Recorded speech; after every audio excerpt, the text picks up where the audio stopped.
No doubt the believers of Peter's day who had gone astray after these false teachers had begun their spiritual decline only incrementally, but eventually they, in common with their new leaders, covered in fairly short order the entire journey into apostasy, the death of faith, in this case through substituting different objects of faith in place of Jesus Christ, compare verse 1, even denying the master who bought them. That will be the case during the tribulation as well, wherein fully a third of all those who believe today will allow themselves to be deceived into following Antichrist as if he were the Christ.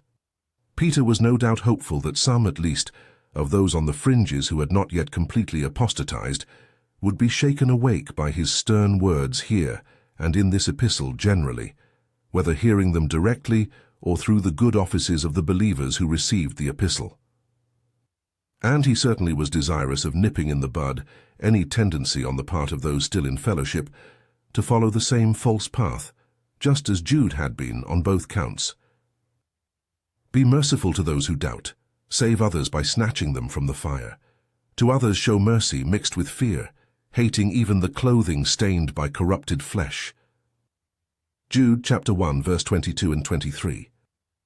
By comparing involvement in this false teaching to vomit and the filth of a pigsty, Peter, like Jude in the verse quoted, was doing his utmost in the spirit to blunt any attractiveness of the Gnostic appeals to sensuality. These teachers promised freedom, but that was a lie. They provided slavery instead.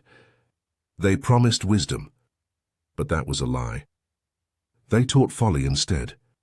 And they promised happiness, through indulgence in all manner of behavior from which any Christian with the slightest notion of holiness would be repelled.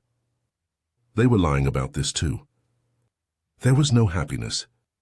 There was only self-abasement, disappointment, frustration, and a frantic and ever-accelerating search for a pseudo-happiness, a myth happiness, which does not in fact exist.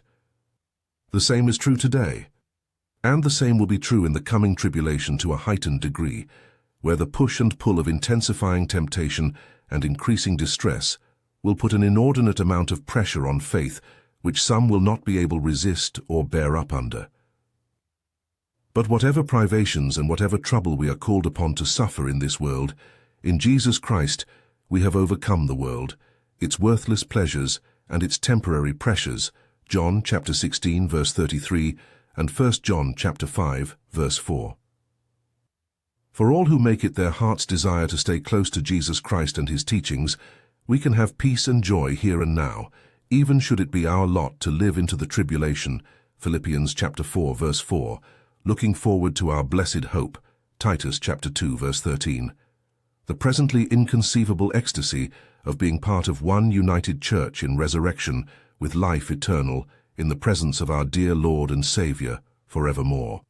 No mess of pottage is worth risking that. Do not be a lover of this world, nor of what is in this world. If anyone is a lover of this world, a genuine love for the Father is not in him. For all that is in the world, the lust of the flesh, the lust of the eyes, and the boastful pride of life, is not from the Father, but is from the world. The world and its lust are passing away, but whoever does God's will is going to stay alive with God forever. 1 John chapter 2 verse 15 through 17.